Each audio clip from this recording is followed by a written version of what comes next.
سیدنا سہیل بن بیدہ رضی اللہ عنہ سے روایت ہے، وہ کہتے ہیں ہم رسول اللہ صلی اللہ علیہ وسلم کے ساتھ سفر میں تھے، جبکہ میں آپ صلی اللہ علیہ وسلم کی سواری پر آپ صلی اللہ علیہ وسلم کے پیچھے سوار تھا۔ رسول اللہ صلی اللہ علیہ وسلم نے 2 یا 3 مرتبہ با آواز بلند فرمایا، اے سہیل بن بیدہ۔ آگے سے سیدنا سہیل رضی اللہ عنہ جواب بھی دے رہے تھے۔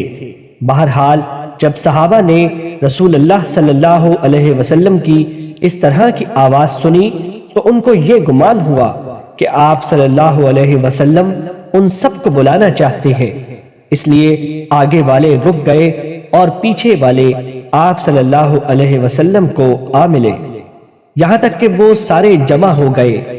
پھر رسول اللہ صلی اللہ علیہ وسلم نے فرمایا، جو بندہ یہ شہادت دیتا ہے کہ اللہ تعالیٰ ہی معبود برحق ہے، اللہ تعالیٰ اس کو جہنم پر حرام کر دیتا ہے اور اس کے لیے جنت کو واجب کر دیتا ہے۔